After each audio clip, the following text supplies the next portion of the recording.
Because people just want to think that it's real. They want to think it's real so bad that they're not looking at it completely objectively. If it is real, we got to know for sure. Welcome to Watch Mojo. And today we're counting down our picks for the top 10 times Joe Rogan discussed aliens. What did the fixture look like?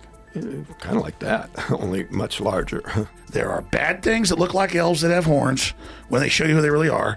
And there are good things, but they don't contact you unless you contact them. And then they're almost not even concerned with what you're doing. His fear of aliens derives not from actual knowledge of aliens, but from an actual knowledge of ourselves. For this list, we'll be looking at the times the host of the Joe Rogan Experience and his guests talked about extraterrestrial life. What are your thoughts on aliens? Let us know in the comments. Number 10, former CIA agent Mike Baker on UFOs.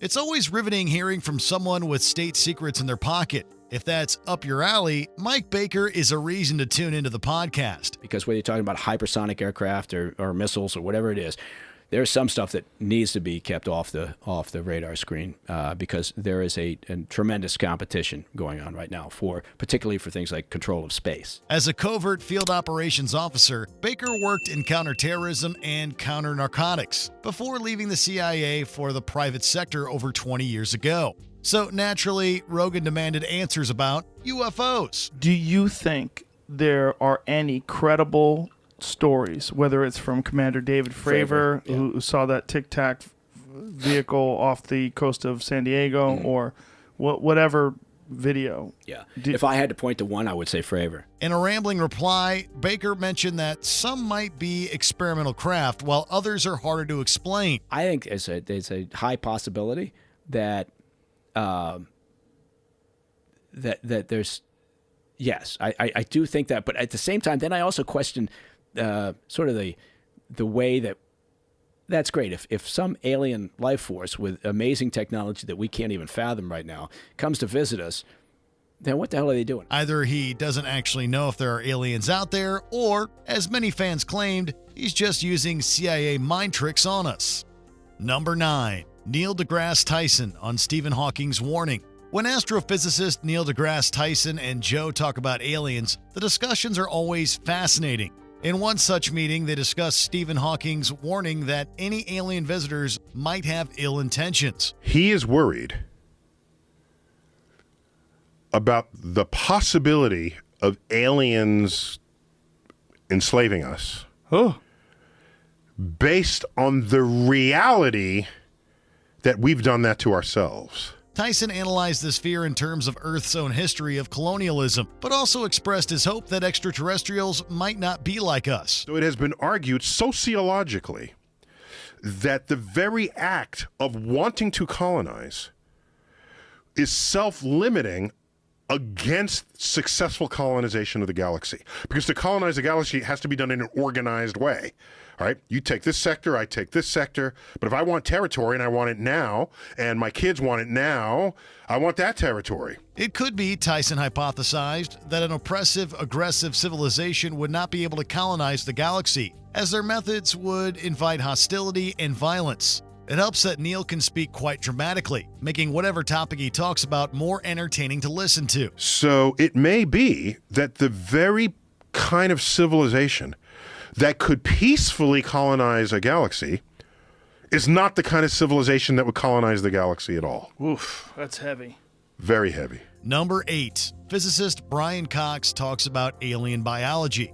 This professor of particle physics is the kind of guy you wish were your science teacher in high school. It is not weak to not know.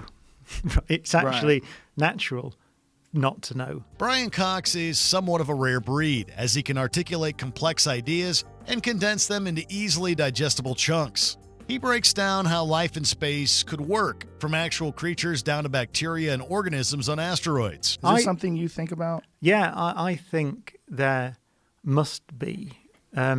Even in the solar system, I would not be surprised if we find microbes on Mars or on some of the moons of Jupiter or Saturn where there's liquid water. Like Europa. Yeah. He's incredibly patient as Joe launches some admittedly ridiculous questions at him. We found a frog on the moon. I mean, the world would stop, right? I'd be very surprised if we found a frog on the moon. But I mean, if we found anything anywhere. We hope that Joe brings him back so we can dissect his brain some more soon. Number 7, George Knapp and Jeremy Corbell on Area 51. If Bob really did work with all those people and they really were briefed the same way he was, if we could get more of those people to talk, that would be utterly fascinating. Area 51 has long had a special place in the American imagination. The U.S. Air Force Base is involved in the development of experimental aircraft, but many people believe that it's also hiding aliens and UFOs deep underground. Joe Rogan sat down with UFO enthusiast Jeremy Corbell and journalist George Knapp to discuss the conspiracy theories. Now, this guy actually is someone that you've had reference to on your show. Remember Annie Jacobson, her book about Area 51? Yeah. Well, it's the same guy, but the story that he told me was different than what he told her. He said that they eventually told me that they had a live alien out there. Knapp was the journalist who first reported Bob Lazar's claim to have worked on alien tech at Area 51. Corbell and Knapp are unable to verify any of their claims, but it's fascinating to watch them tell their stories. They also complain about people who just make things up. And the more fanciful and ridiculous, the better, unfortunately. People pay more to hear that and consume it. Number 6. Physicist Avi Loeb talks about interstellar objects. Theoretical physicist Avi Loeb is a respected researcher and the chair of Harvard's astronomy department. So I'm a scientist, and I basically follow the evidence, just like Sherlock Holmes, trying to find solutions. It's a detective story. You have some anomalies, some things that don't quite match what you expected, and you're trying to find an explanation. So when in December 2017 he suggested that the interstellar object Oumuamua might have an artificial extraterrestrial origin, people listened. While most astronomers believe it's a natural object, Loeb thinks it might be a light sail constructed by an alien civilization. Discussing this idea with Rogan, his passion and enthusiasm is absolutely infectious. So just think about it. Think about a piece of paper, razor-thin piece of paper, tumbling in the wind, and changing the area that we can see, the projected area of that piece of paper, by a factor of 10. It's also amazing that Joe remains quiet for most of when his guest is talking, which means one of two things. Either he completely believes him or has no idea what he's saying. But Oumuamua could not have been made by us because it was passing near us just for a few months, very quickly, faster than any rocket that we can launch. That's why we couldn't really chase it when it was receding away from us. And it came from outside the solar system. So, I just do 1 + 1 = 2. I say, okay, it looks very peculiar. Maybe it belongs to another civilization. That itself should be a sign that the interview is worth a listen. Number 5, James Fox and Jacques Valet on a UFO sighting in Zimbabwe. There's no way that a mass landing with the sheer volume of eyewitness testimony at a school in broad daylight could happen and the whole world not know about it. There are a lot of stories out there about UFOs, and you have to wade your way through to find the good stuff. That's where director James Fox comes in. During his appearance on the podcast alongside UFOologist Jacques Valet, he talked about a 1994 UFO sighting at a school in Zimbabwe, a story that features in his documentary, The Phenomenon. You've got all these children saying what they saw on camera after it happened, and then you see them 20 years later, and then we go to Africa and we meet with the headmistress, or she was a teacher at the time. We meet with other witnesses. We go to the landing site. We talk to people at the school. That case is absolutely, and it was witnessed by lots of other people in and around the area for several days before it chose a school to land. Dozens of children reported seeing the UFO and aliens with big eyes. The children even drew what they saw. What's so intriguing about this story is how everyone on set makes sense of the event. It does make you wonder. Why do these things land at schools? It seems like, and I'm just totally speculating here, but it seems like if I were going to do that, it seems like a pretty benign environment. Number 4, Bob Lazar and Jeremy Corbell discuss alien tech and human history. If you want to go down a government UFO rabbit hole, Bob Lazar is the man to look into.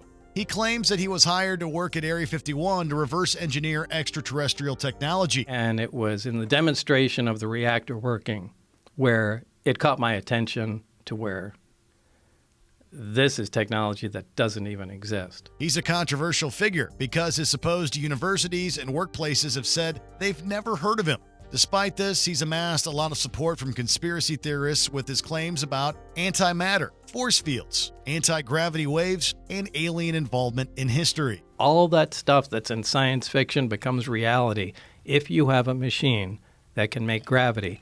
And what we worked on in the desert was a machine that makes gravity. There isn't a dull moment in this podcast, and it's a must listen for anyone interested in life from outer space. It was exciting. I mean, now I knew we were on the absolute beyond the cutting edge of science. And I was so absolutely excited to be there every single time I was. Number 3, David Fravor and Jeremy Corbell on military alien encounters. Ever since the Pentagon released footage confirming military encounters with UFOs, the internet exploded. So imagine having a Navy pilot come on the show and confirm this isn't an uncommon occurrence. If you're using a propulsion that's non-reactive, where you're just manipulating the medium that you're in, air, whatever, you can go into the water. So when you hear all the reports of, hey, we've seen these things since World War II that would come out of the water and fly.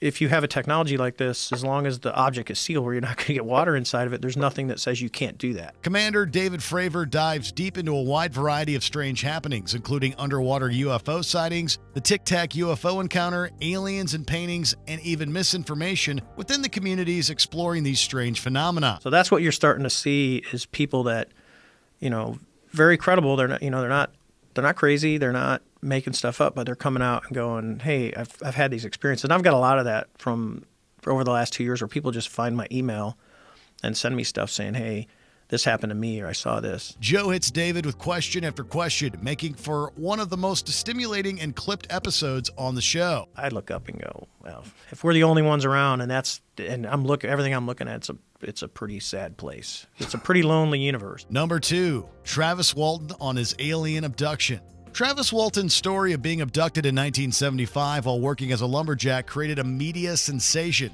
even leading to the 1993 movie Fire in the Sky. Where were you? I was lying on my back on a raised table. There was a light above me. It was not real bright. It was not so bright that I couldn't see the outline of the fixture, but he claims that he awoke to short, bald creatures watching him before human accomplices led him away, put a mask over his face, and knocked him out. Whether you believe him or not, it's fascinating to watch him tell his story, which is certainly one of the most vivid and fantastic out there. What did they look like? I guess it's a pretty typical description nowadays.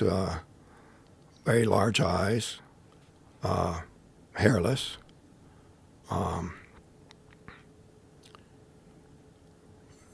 Two eyes, nose, mouth. I didn't see them speak or no change in the expressions. And to me, that in the face of all the screaming and the fear that I was projecting, their lack of reaction probably just added to my panic. He really breaks the tale down, giving a play-by-play account of the events. There isn't another interview like it on the Joe Rogan Experience, and it's something you just have to listen to yourself. When I tell this story and try to relate to people, I'm trying to communicate what I experienced and how utterly, utterly traumatic that was and how it was so devastating. I was, on the verge of catatonic for weeks after it happened, but I don't want to relate this story in order to inspire fear. Before we unveil our top pick, here are a few honorable mentions. Brian Greene on why aliens haven't visited us.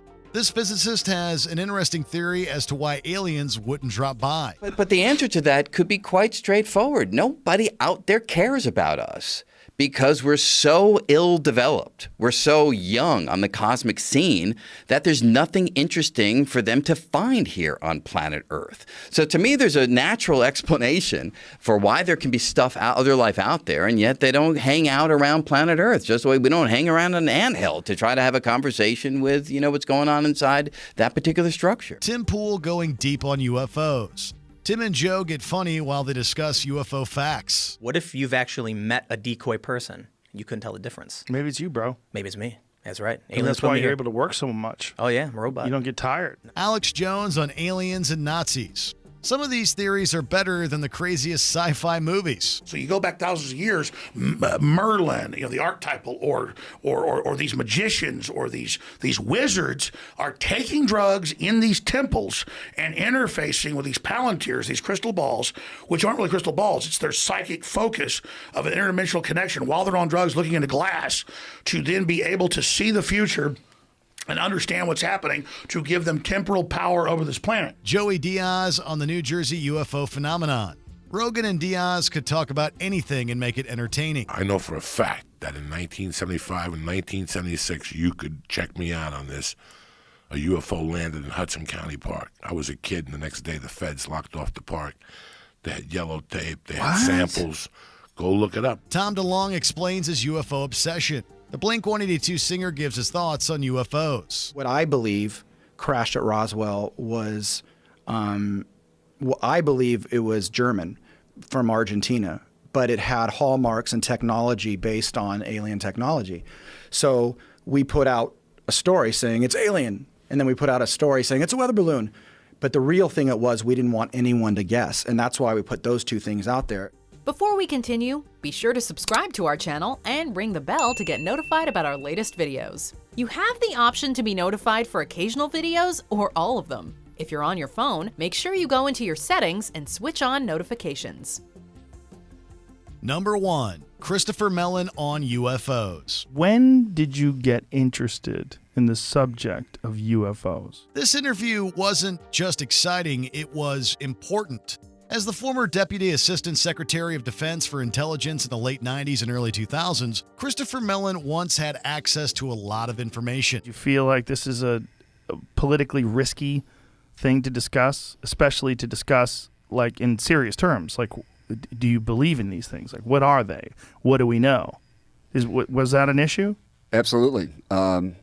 I concealed my interest in the topic for years and very carefully, and confided to a few trustworthy friends, had a few heart-to-heart talks with a couple individuals. In James Fox's aforementioned documentary, The Phenomenon, he claimed that he was the source who leaked the 3 infamous Pentagon UFO videos to the New York Times in 2017. He's someone who held a position of power, but is keen to bring more information to the public. If you're at all curious about aliens, this is a podcast episode you can't miss. I'll tell you another story offline. We can exchange stories offline. I'm excited. I can't wait for this to be over now. Do you agree with our picks? Check out this other recent clip from WatchMojo. And be sure to subscribe and ring the bell to be notified about our latest videos.